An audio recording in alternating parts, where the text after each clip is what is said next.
We're about to get Landy on the phone here. Let's get Landy on the line. Landy's going to check in and tell us how to use the Bollinger Bands. Hello. Please state your name after the tone, and Google Voice will try to connect you. Hotep Jesus.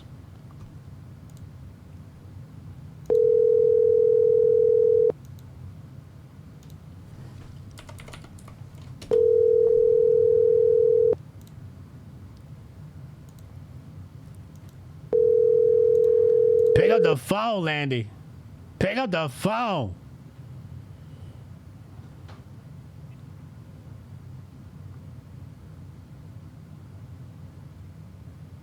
Hello? Hello? Hello. Landy. What's up, Hotep? Can you hear me? I can hear you.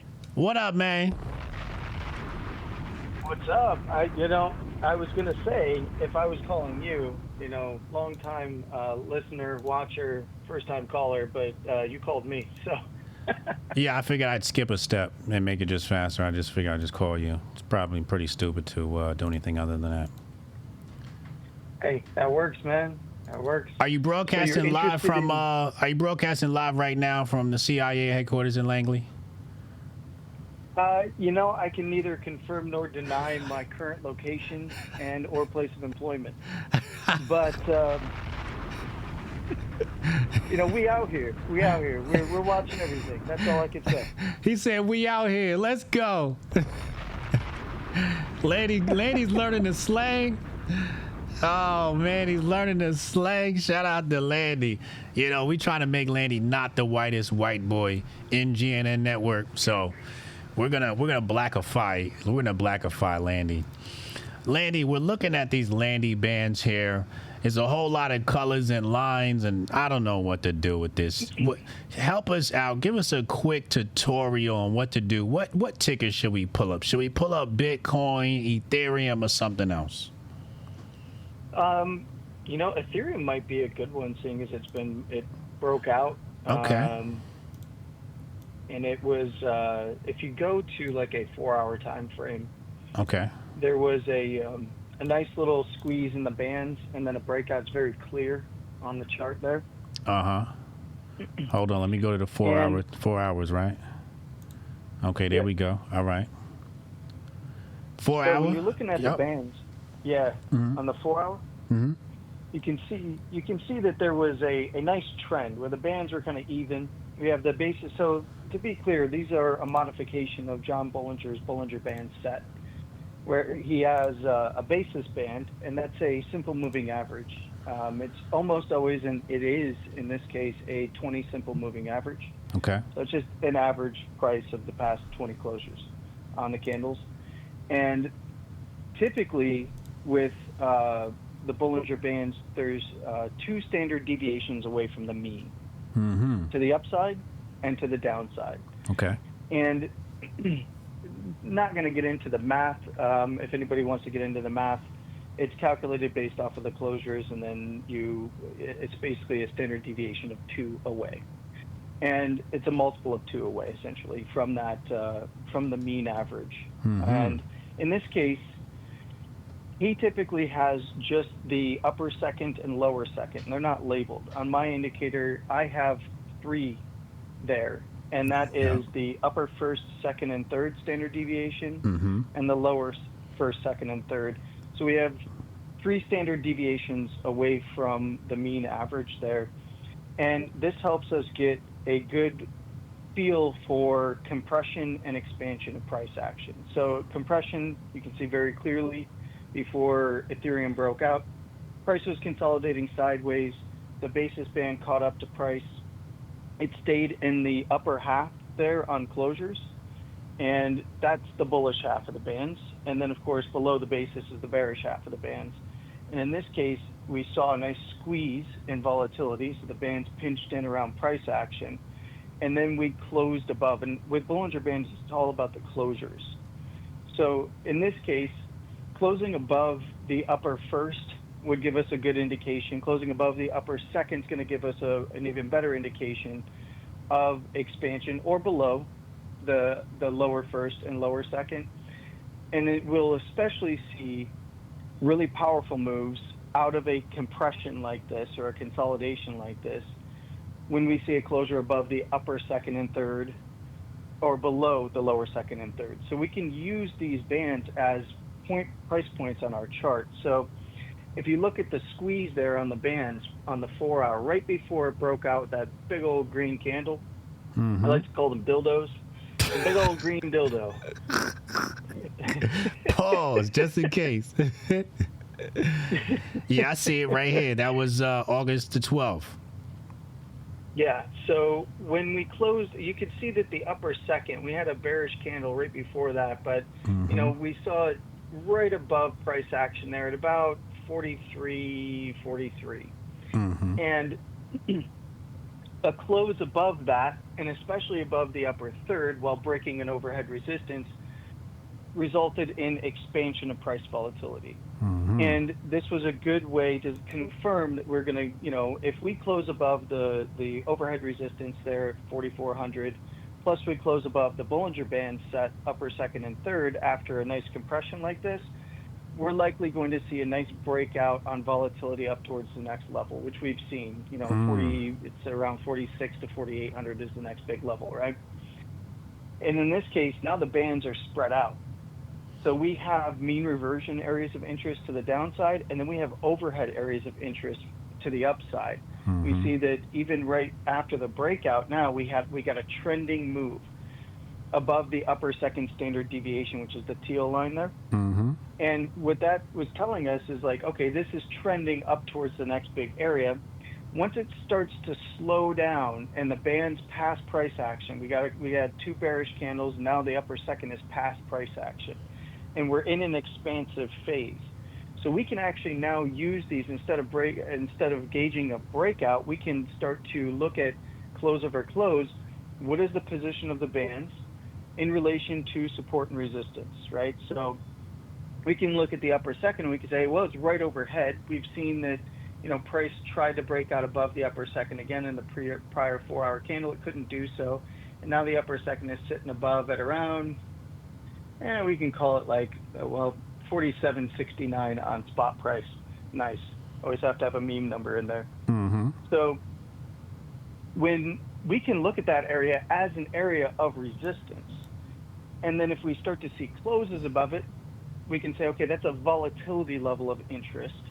If we close above it, we look to the next big area of regular support and resistance, which in this case is the all-time high around 40 or just above 4,800, to the upper third standard deviation. And these are going to move close over close. They're going to update. And in this case, the upper third is around 49.50. So if we get a close above the upper second, then we can look to the next big area of interest on support and resistance inside of that volatility zone between the bands, the upper second and the upper third. So that would be kind of upside areas of interest. And this is going to update close over close as the basis band moving average moves up, which is that 20 simple again. To the downside, you can see where the upper first is. The upper first is currently at 45.87. Yeah. And now on my chart, I have a support and resistance line on the weekly right there, which is right around 4,600. So the upper first would be a little bit of mean reversion. If price starts to dive towards it, at least in this candle for this current candle session for the 4 hour, it starts to dive towards it. Well, we know that we have confluence between the upper first standard deviation away from the basis, and we have a support area that we're trying to see flipped. We also had some closes right there as well. So we know that that's an area of interest that's confluent. And if we start to dive back down towards the basis, well, that's the top side of where we just broke out from. So that would be the 20 simple moving average, right around 4,400. And then we can even look like if there's a massive sell-off when the bands are this wide, we can look to that lower first, lower second, and lower third as the extreme zones to the downside. And when you have bands that are wide set, you typically see the upper bands act as resistance when they're starting to really widen out. When you see the trend kind of slow down and we're not trending above the upper second, especially, then it starts to swoop up over price action, in this case in an uptrend.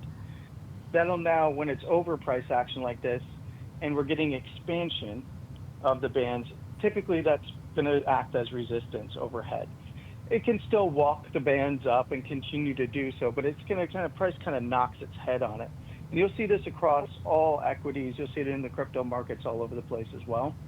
And to the downside, when you have wide set or expanded bands, those typically will line up with support and resistance or somewhere around good areas of support. And, in an uptrend like this, that would be your mean reversion. You'll typically see with wide set bands, those will act as reversal points as well. Lower first, lower second, lower third. And here's the beauty. You just flip it if it's bearish. Then it's Right. trending outside of the lower second. Then it slows down, lower second and third swoop past. Those are going to be the next bigger targets to the downside, close over close. And then anything to the upside in the wide set bands would be seen as the resistance. So you'd have the supports with areas of interest to the downside, and then you just reverse it all. Now, there's another cool thing in this indicator. And Okay. shout out to the caretaker. He created, with the Bollinger Band set, one of the problems is like, okay, well, how do we estimate the width of the bands, and how can we measure the width of the bands? How can we measure, where price is in relation to the bands? John Bollinger created, and some others helped to create, Bollinger Band width and Bollinger Band percentage, where Bollinger Band width was just telling you how wide the bands are getting or how narrow they are. So compression versus expansion, how compressed is price, how expanded is price away from the bands, or the basis in this case. And then there's the percentage. He had a 1, and over 1 would be you're near the top side of the band, and a 0 and under 0s are down near the bottom side of the bands. Now remember, his set was the second standard deviations. On my chart, that's the teal line, so that's basically what regular Bollinger Bands look like. But in this indicator, a gentleman named the Caretaker on TradingView created an indicator. He allowed me to pilfer his code and build it into mine, as long as it's free. This indicator is free. He basically provides for a volatility vector. So you see that it's green down there in the lower right. It says BBWP, a Bollinger Band width percentile. He's basically combined the two. It's direction neutral, but it essentially tells you that price is either going to be in an expansive mode or a compressive mode.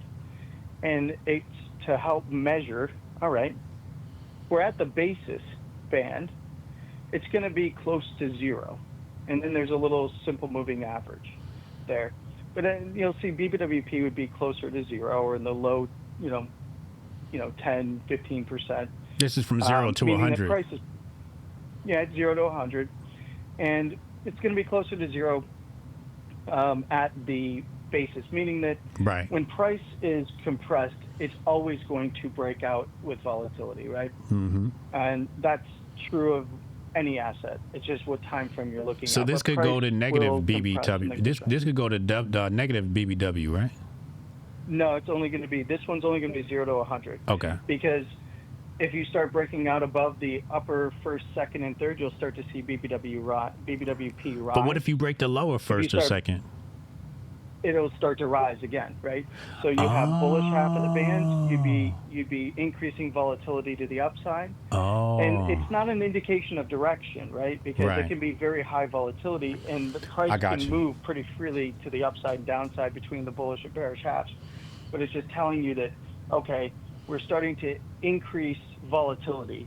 So if it's to the upside, great. If you're closing above the upper second and third, from a compression, and you're also getting over resistances, well, we're probably going to trend to the upside. And to the downside, if we're starting to, go into a compression, then you're getting ready. Okay, if it breaks down into support and then loses the support, we're probably going to get a volatile trend to the downside. And it's all about time frames.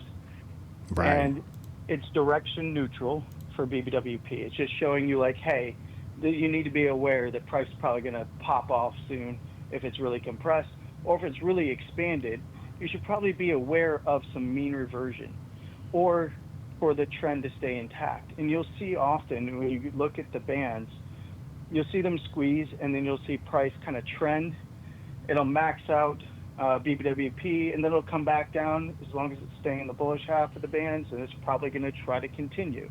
but it's still trend, support, and resistance, so on and so forth, the momentum and all that stuff. But the biggest vector that people miss in their trading is volatility, because all charts and all auctions we're depending on liquidity and how efficient the auction is. We have the four key pillars to any trading system, and that's all of the major trading systems in the world. They just incorporate trend, support and resistance, volatility, and momentum, because the first three create the fourth, which is momentum. Mm-hmm. And in most cases, people don't pay attention to the volatility piece. Mm-hmm. When they're looking at a chart, they pay attention to it when they're looking at options and other things Right. like VIX, but they don't pay attention to it on the chart. They're just looking at support and resistance levels, moving averages, or whatever system, whether they're like Elliott Wave or maybe pattern recognition systems or GAN. But at their core, all of these things incorporate all of those, right? Support, resistance, your trend, support, resistance, volatility, and momentum. They just often don't emphasize the volatility portion. So I created this indicator to help people visualize when price was compressing and we were in a period of low volatility, and then moving into a period of higher volatility. And where is that? Where's the And it's a volatility very, indicator? very accurate one. Where's the indicator for volatility? So that's going to be the lower right corner, and you pair what you're seeing There's two there of with them. the band. There's one that says BB. It says, well, they got the SMA and then they got the regular one. So you're saying you've used that dude's algorithm plus yours, and this is your volatility indicator, the one that says, 0 to 100. The 0 to 100 is caretakers and the simple moving average. So Right. there is a So charted which one's version of yours? this. Where's Well, the? they're I don't both see the same. So let me explain how they work. Okay. So BBWP is the metric for volatility, and then there's a moving average. It's just a 5-period moving average. Okay. And basically, if there's a charted format of this that's not built into the indicator, one of the reasons I built this into this indicator is because a lot of people have free plans and they can only add 3 indicators. So I built a bunch of indicators into this one so that I could get around that. But if you go to your indicators tab and you type in BBWP, you'll see Bollinger Band width percentile. This will give you the charted format, and this will make a whole lot of sense once you see it. So you'll see on the charted format for BBWP. Yeah, Bollinger Band with percentile. Yep. Yeah. And then you'll see a multicolored line there. Oh, there's the caretaker. Scale 0 to 100. Okay, yeah, I see the multicolored. Yeah. And then if you look at, there's a moving average should automatically populate on that chart. Mm-hmm. And this is just to help smooth things out. So when you're looking at BWP, let me see, I'm just looking at your stream here.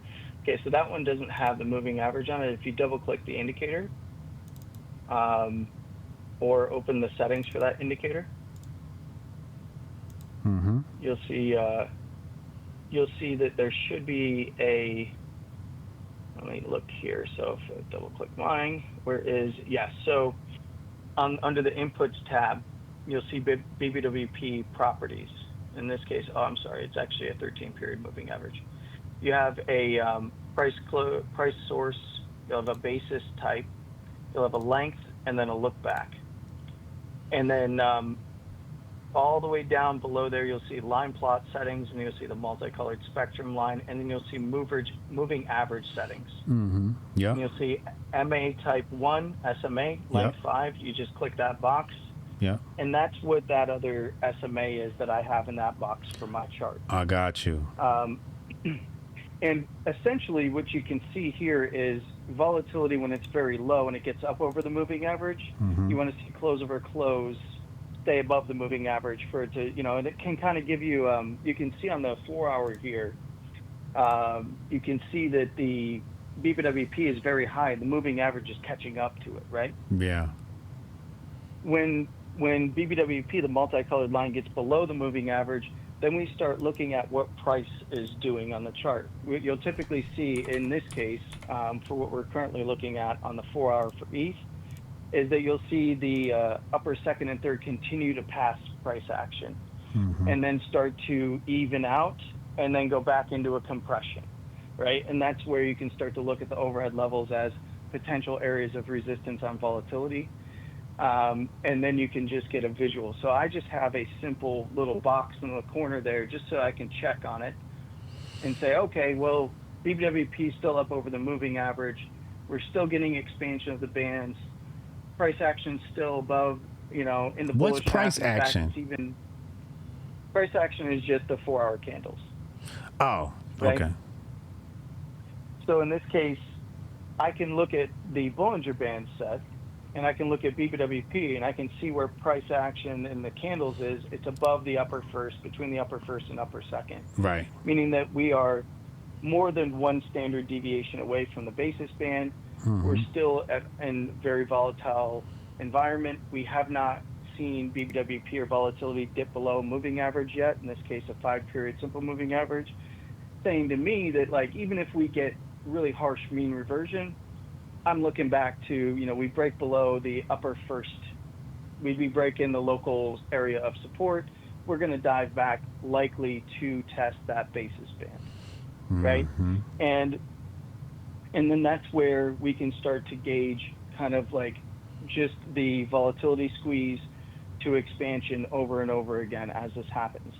And the best way to utilize this is to look at the chart and just go back in history and kind of back test it and look like, Yep. okay, when it breaks above, when it squeezes here, breaks above here, it starts to trend. And then you can look over to support and resistance and see okay, this is where the highs were. It kind of tagged those highs. It couldn't get past.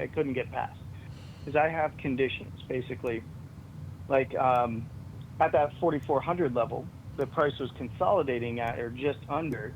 That's a big weekly level, right? So my conditions for the trade were, all right, if we see a breakout in lower term timeframes above this level on a 15-minute chart that starts to close there above the hourly, I know that that's above the upper second and third on my 4-hour chart. So I'm watching. I know that the 4-hour is going to close, and I want to see a 4-hour close above that. So if I see the lower term timeframes start to trade above the 4-hour stuff, then I know that, hey, that level at 4,400, that's going to kick off expansion if we start to get closes on the 4-hour. And then we can see and track on the lower term timeframes and even position for potential breakout to the upside. And that's how I use it. But I have many years of experience using this. So I do suggest that anyone that wants to use the indicator, it's free. It's always pinned in all my profiles for socials. You just got to add it to your favorites and then play around with it and have fun with it and just go and back test it and watch it. You'll see that on the dailies, it's very good.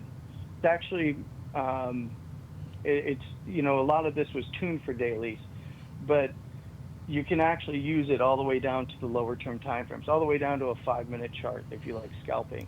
Or if you want to position in equities and you want long-term buys that you're looking at, you can look at the weeklies and dailies, and you can see when we're getting compression and expansion. Is it in the bearish half or the bullish half? Are we hitting real expansion? Are we getting up, volatility picking up over the moving average? Are we above the upper first and upper second? Or volatility is picking up above the moving average down there, it's turning green. You'll see that box in the lower right is green right now. When volatility gets below the moving average, that box is going to turn red. It means nothing. It's not bearish or bullish. It just means hey, we could be looking at a cool down here in volatility.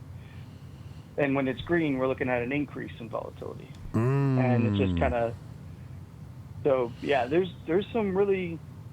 a lot in there, but it's actually overall a pretty simple indicator. Just like the regular Bollinger Bands, we're adding 2 extra levels to the upside and downside in the first and third. And then we have volatility on the chart there, and then we can watch price action and we can see those squeezes. I love it for the weekly time frames. Like when Bitcoin was consolidating on the weekly back in 2023, and we were coming into the end of summer. Everyone was thinking we were going to dump out 20K. We hit that 19, and then we jumped right back up. Well, one of the crazy things is we were coming out of an expansion and going back into a compression. And then we got an expansion to the upside, and I was like, bull market's on, baby. Here we go. And everybody was like, no, no, no, no, no. 12K, 10K still on the board. And I was like, hell no. We're getting expansion up to 31.8, man. You got to look at what's going on. Volatility's picking up to the upside. We're going to the next level. The next big level is 31.8. We spiked it perfectly. We went back into a nice little consolidation, and then we started to break out in earnest, of course, coming into the end of 23, into the beginning of 24 when those ETFs launched. Right. So I like it for those longer term positions, because if you're an investor and you're evaluating stuff like, there's a 6-month lockup essentially it's a 180-day lockup for the ticker that we were just talking about earlier that you were talking about. Now I can't, the IPO. Bullish. Right? Yes, bullish. So as time goes on, you're going to see that chart is going to populate Bollinger Bands. Now, in the lower term time frames, it's already going to be there, and it's going to be very volatile. It's going to be all over the place, right? Because it's just a brand new ticker. But by the time we get to the February 9th time frame, we're going to have a really good idea of where price is on the weekly, and we can gauge when that unlock happens. We can gauge if we start to get acceleration and expansion to the downside, or if we got a whole bunch of buyers that are going to step in and pick up price and try to get it expanded to the upside on longer term time frames like the weekly and monthly, because you're going to see that price, this happens in equities all the time, coming into major unlocks, you'll see price will start to compress on those longer term time frames. Then you can actually position. You can say, I'm going to wait. If it starts expanding to the downside, especially on weekly time frames, like, okay, we're getting volatility expansion to the downside. It's starting to slow down. It's not trending below the lower second anymore. Let me get in once bands price, the bands past the price action, right? And then I can, average down in DCA into my position for a while it consolidates and starts to pick up the lows. And that's like for good long-term investments. I use it in equities all the time. I use it, of course, in crypto all the time, especially when gauging bull markets and bear markets. It's a beautiful thing. I'm looking at the bullish chart right now. I'm on a 1-minute chart. It's green. It says 23 on a BBW. But it's 23. Like, that means it's green and it's 23. That means on a scale of 0 to 100, it's about 30% of volatility of what? 30%. Volatility is picking up as it's not really a percentage per se. It's just telling you that it's kind of like a meter. You can think about it like a meter. Okay. It's like compression to expansion. Okay, and I got you. In this case, I got you. Like, we're getting more expansion to the downside, right? I got you. On the minute chart. Yeah. And if it breaks down below that, like that wick low on the left there, and starts to expand below the lower second, then we're looking at lower prices. It's already kind of indicating that it's definitely we're bearish. We are bearish on this. Yes. Yeah. And it could turn around. I mean, it's a minute chart, so they can. That candle just hit the lower second. Yep. This is going down. And if it starts to close below there, we're probably looking at the minute starting to trend again, right? It had a nice little consolidation, but when we get in and around supports, because this is around a low that was set on the minute, if it swings back up and starts to mean revert back to the basis, we can see that sometimes that these bands, when we see price action like this, actually, it looks like it does want to break down further, but we can see that if it's around a support, it has to meet a couple conditions. Okay. Right? It has to break the low on expansion, right? So it has to get below the lower second and break the low at the same time. Because what you'll see is if it's around the low and it dips below it, hits the lower second, it can come right back up and recover. Right. But same to the upside. You want conditions. You want in this case, to the downside, you want to see for expansion down. If you're bearish, I want to see the wick low lost from the most recent consolidation. and anything left of it, and it looks like it's plumbing new lows. But if it does not close below the lower second, close over close, it there's risk that it could bounce right back in and recover that support. Just a swing. You're saying like the to grab whole liquidity. wick got to be below the second. Yeah, you got to see it close below that wick, on the left there. You saw it close below, Yeah. and it closed slightly below the lower second, Yeah. but we're not hitting a trend, right? We had a green candle come in. We're not hitting Right. a trend. But we could see it walk down, as long as it's below the basis and lower first especially, it could continue to walk down. Right.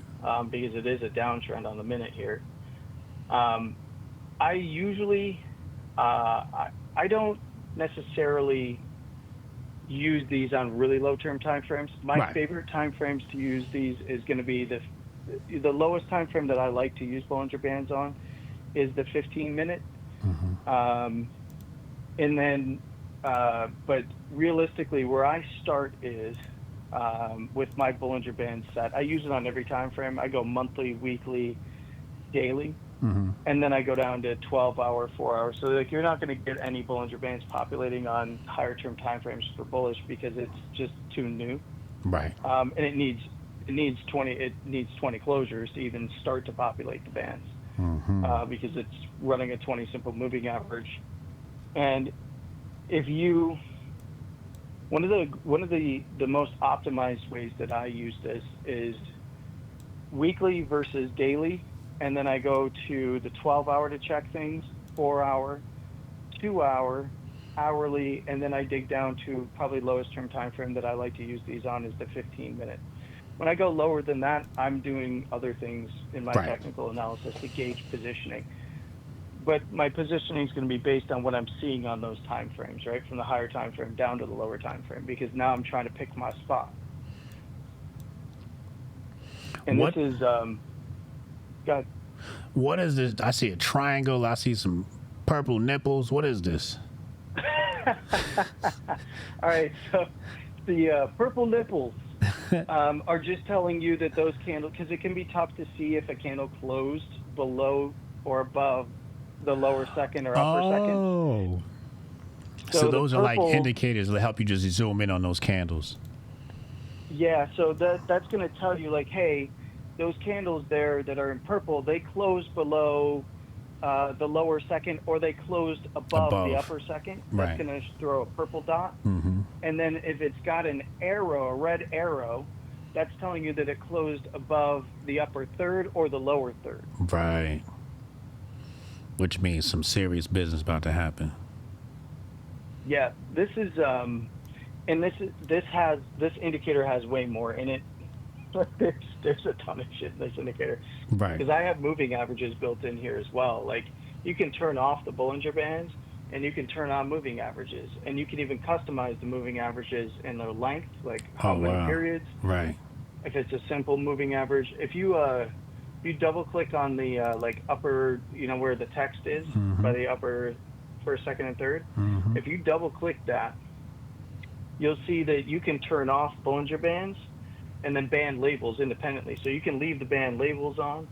You can, and then you can also, so you can turn off the bands themselves Mhm. and leave the labels on, or you can turn them both off, and then you can go down to moving averages, and you can turn on moving averages and the moving average labels, and it'll label it on your screen.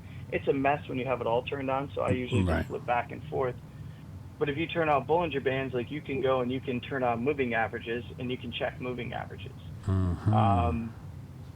There is, and you can turn on. I have 9 moving averages built in, and you can flip between EMA or SMA on the drop-down menu, and you can customize the length and the label.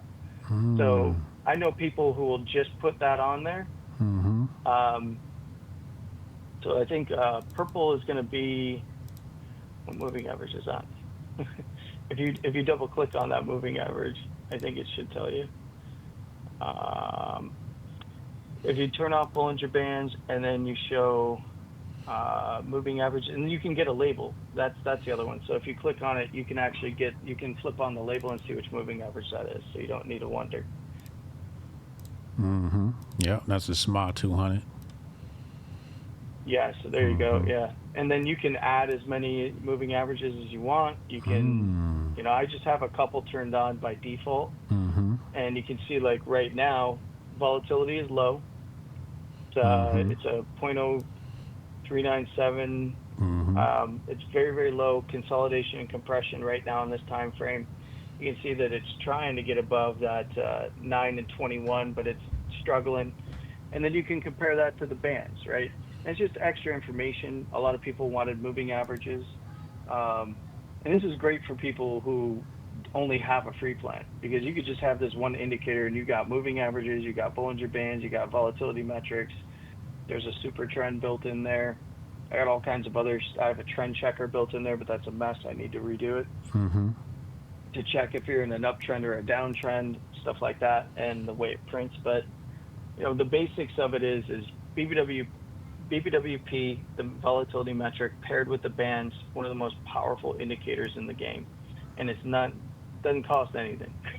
It's just people who sell indicators that are garbage, and it's just you got to understand how it works, and that takes just back testing and looking, even when right? Like hey, I've seen Bollinger bands. When you go back and back test it with support, resistance, and all that stuff, before you know it, you'll find out like, man, this is easy mode. Yeah, it is. That's one of the reasons why I get. And then you can see on your chart on the right hand side, you can see that the purple, teal, you can see the colors on that side. You can see the lower third is at 337, lower second 338, lower first 339. You have price action right around the basis around 340 to 341, upper first, second, and third.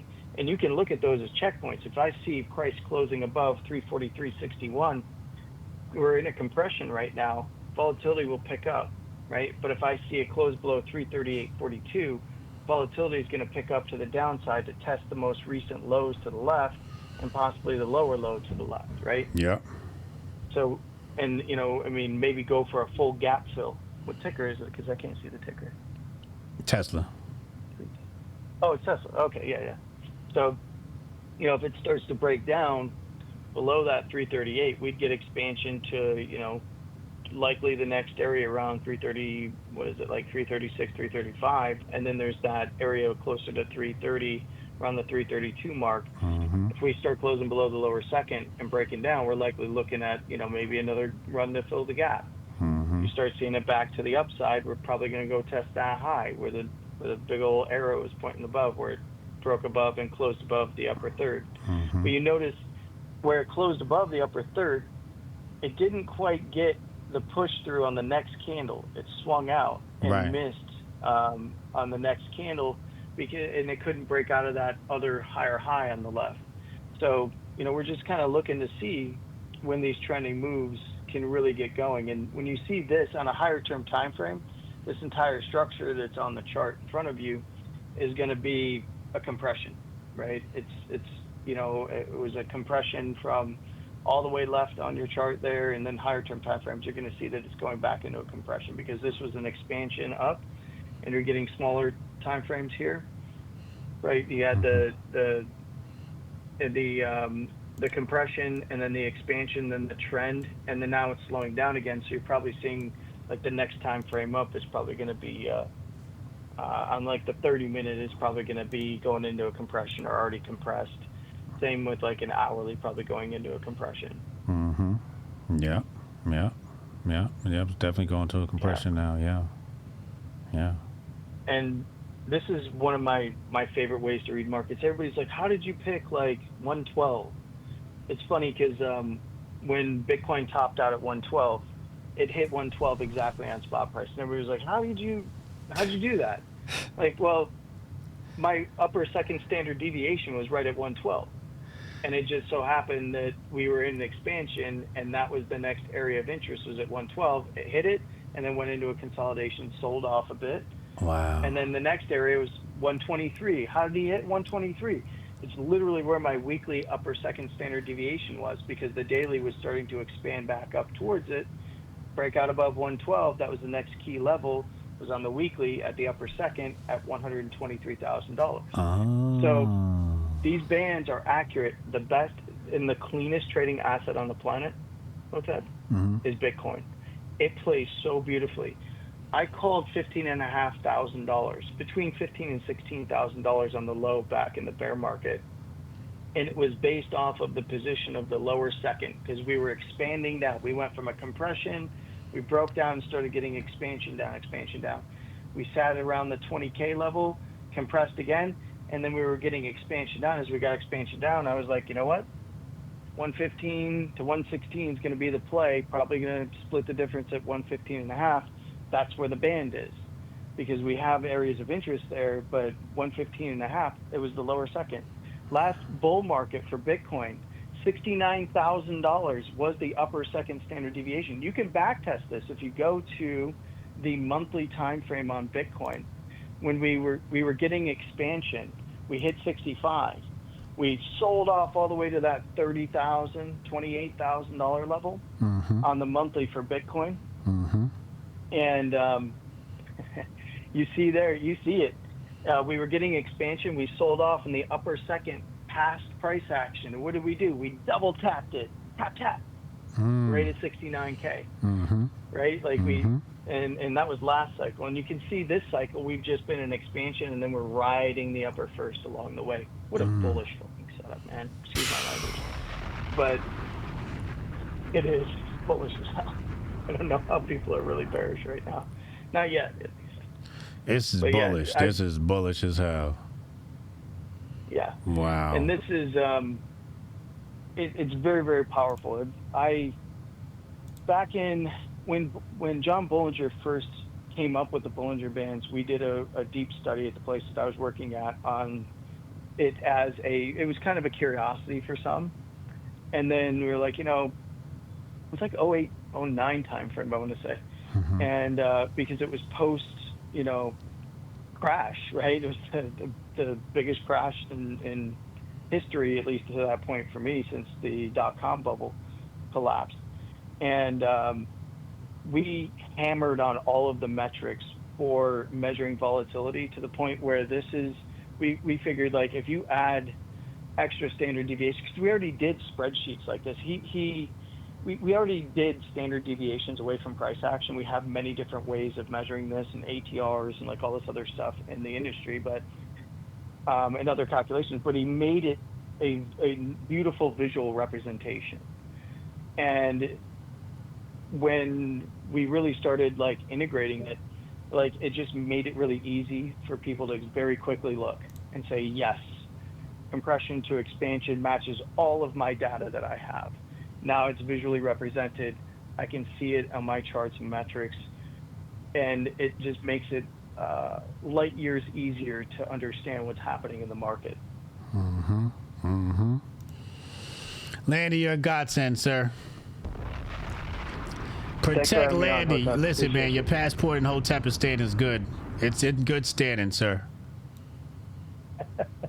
Well, if you ever need to know anything, you just give me a call, all right? I will do. Thank you, Landy. I appreciate you for spreading that white privilege and helping the niggas out, man.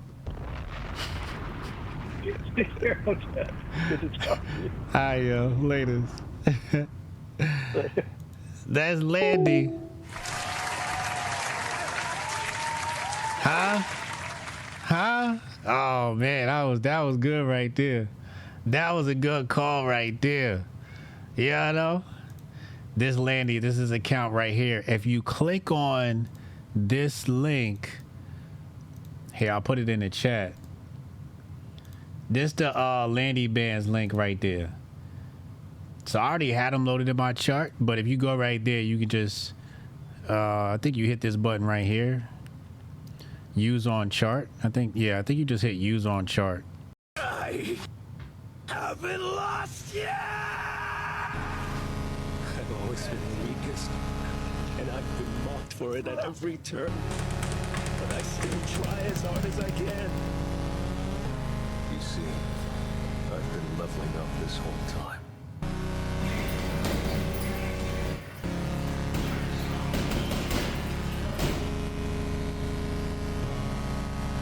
I won't give in to fear. I can't get stronger that way. I'll fight, level up, and take what's mine.